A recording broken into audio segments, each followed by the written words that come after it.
A very good evening, class 11th. CBSE batch of class 11th. The topic that we are going to do today is successive ionization energy. Now, this is from your chapter number 3, that is periodic classification of elements in chemistry. Now, before I begin with successive ionization energy topic, you need to know what is ionization energy, which can be represented as any of these three. You need to know also how does it vary when you go down the group in the periodic table. You also need to know the variation of ionization energy when you move across a period from left to right. Now, all these three are covered in 3 videos of this particular topic. You only need to type ionization energy by Seema Makijani and you would reach the 3 topics. Moving to today's class. Now in today's class, I'll be doing the topic of successive ionization energy now. First things first, successive ionization energy is represented as IE2, IE3. In some books, you may also find it as delta IH2, means you are removing the second electron and the third electron and so on. This is not about removing the first electron from the neutral isolated gaseous atom. But of course, you cannot remove the second electron after. This can only be done after you've removed the first. So when we talk about successive ionization energy, it can only happen after the first electron has been lost. So moving with a neutral isolated gaseous atom, that is the prior condition. If you want it to lose an electron, you want to remove the electron. If the electron is removed, this will transform into a cation. This identity had proton equal to electron, it was neutral. After you remove its electron like this, then the charge on this identity will become positive only because the protons now are greater than electron by 1, hence it becomes a positively charged cation. Now to remove an electron, you always will be requiring an energy which is called as the ionization energy, and it is the first ionization energy because you are removing the first electron. Now in case you want to remove the second electron, so beta second electron is to be removed from this. If it loses the second electron, it will become X with 2 positive charge, gaseous of course, and the electron would be lost. Now when this happens, now in this case, when you are removing an electron, you require energy which is your ionization energy 2, or it is also written as IE2. Now what you need to understand is here it was a neutral atom. Protons were holding on to electrons and you required energy to remove the electron. But when I talk about the monovalent cation, this is no more neutral. Since this identity is not neutral, here the nuclear charge per electron has increased. Why is that? Because now you have more number of protons than electrons, so protons are holding on to electrons tightly. Since the nuclear charge felt per electron is high, means the electron is held tightly, which means the force of attraction between electrons and the protons has increased.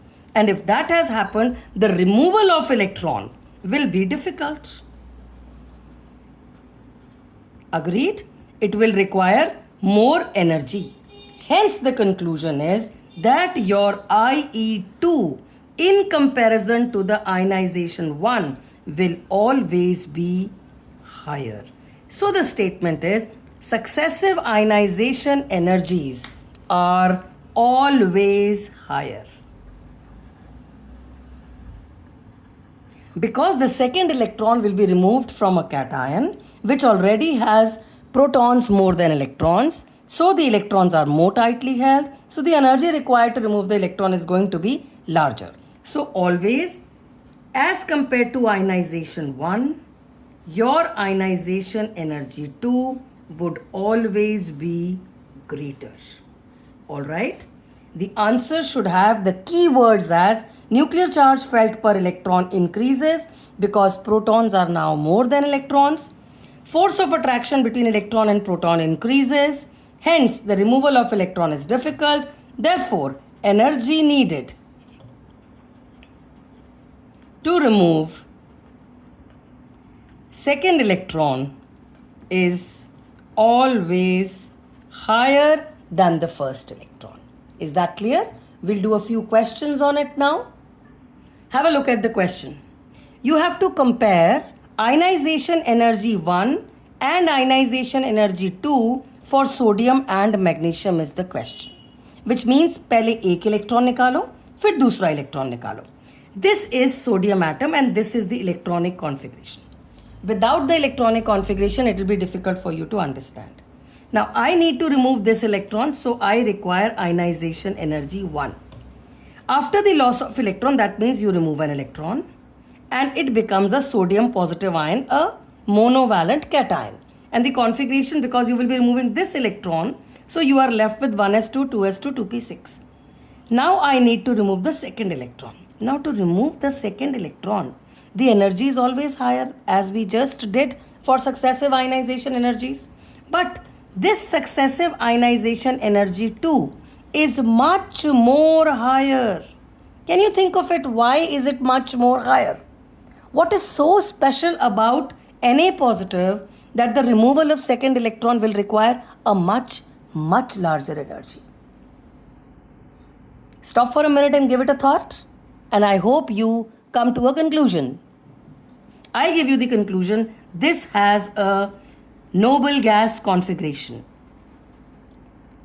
Therefore, it is stable. Therefore, all the shells are fully filled. So the removal of electron is very tough. Hence, as we very well know, as compared to ionization 1, the second ionization for sodium is very high. There will be a large difference in ionization 1 and 2 when we talk about sodium or we talk about any group 1 member. Am I clear? First electron is easier, second electron is tough. Moving on to magnesium now. If I talk about magnesium, for magnesium this is the electronic configuration. I need to remove the first electron.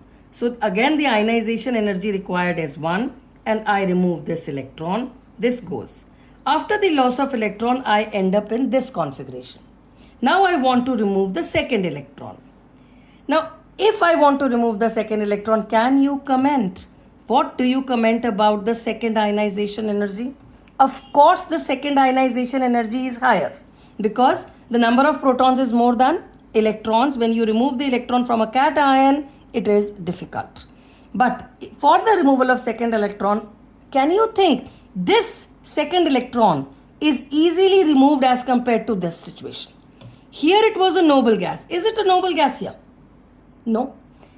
Do you think after the loss of one electron, Mg1 positive will change to 2 positive and this configuration will be stable?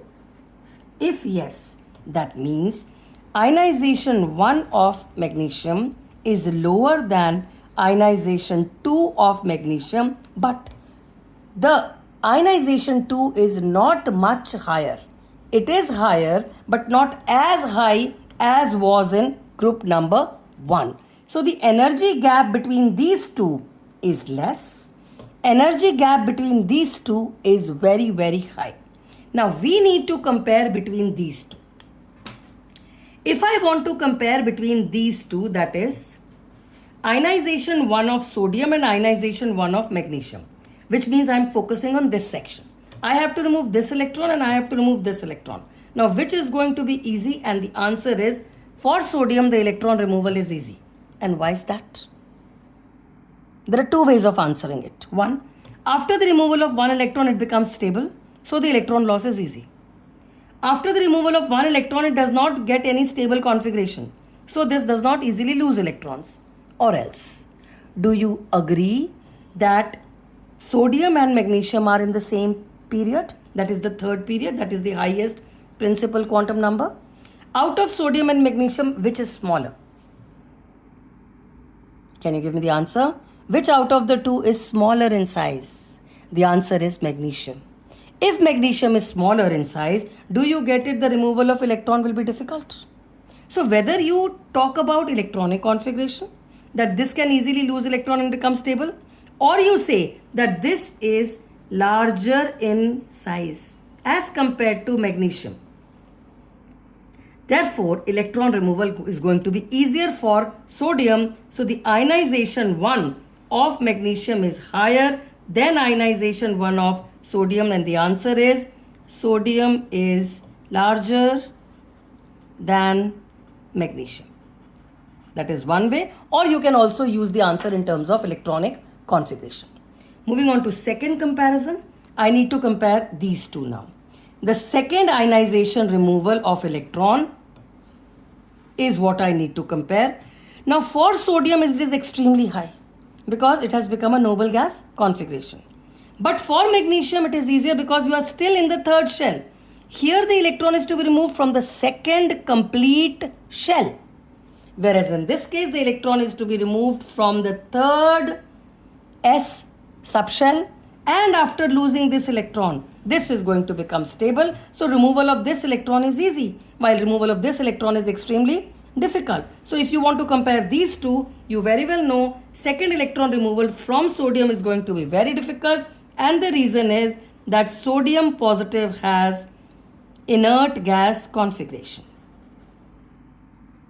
Therefore, the removal of electron is going to be very difficult. Am I clear? So we have compared IE1 and IE2 for sodium, that there is a large gap for all group 1 members. We have compared IE1 and IE2 of magnesium. Of course, ionization 2 will always be higher. But in this case, the gap between the first ionization and the second ionization is not that high. For group number 2, the ionization energy gap 1 and 2 is not very high. That means if I have ionization 2 here minus ionization 1 here, this is going to be a large value. There is a huge gap of this when I talk about sodium. But the same thing here is going to be a lesser value. Ionization 2 of magnesium minus ionization 1 of magnesium, the value is low because the gap is less between the two. Clear? The last question with which I will be closing the class. You need to compare the ionization energy for a pair of isotopes. Now, first of all, you need to know what is an isotope. In case you do not know, please go through a video on isotopes where I have clarified what is the meaning of an isotope and how are they different from one another. Of course, it is a class 9 topic. Example of an isotope that I have taken is sodium, 11 sodium 23 and 11 sodium 24. And I need to compare the ionization energy. That is, if I have to remove an electron from this isotope and from this isotope, how is it going to be different? Please stop the video for 2 minutes, give it a thought, and then you can restart the video so that you get a better grasp of the topic. I am continuing.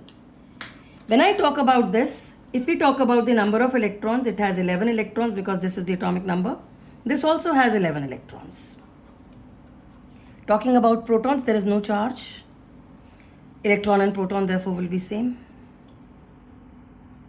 Talking about the neutrons. Neutrons are atomic mass. You subtract the atomic number, you get the value to be, in this case it is, what is the value? 12 neutrons.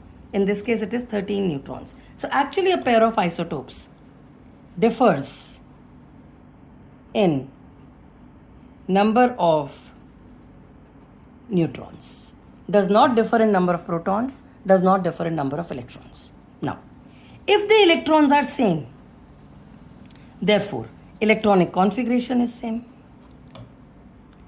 If the protons are same, therefore nuclear charge is same. So if electrons or protons are same, then the nuclear charge felt per electron in both isotopes will be same. Therefore, energy required to remove the electron will be same. So your ionization energy would also be same for a pair of isotopes. So if the electrons and protons are same, the ionization energy has to be Same, neutrons do not affect any attraction force. So they differ in number of neutrons, and the neutrons do not affect the nuclear charge felt per electron. With this, I close my class. Hope you have understood the topic. Majority videos of this particular topic of periodic classification are included on my channel. Please do watch it, share and like if possible. Bye. Do well in life. Stay connected. Stay happy.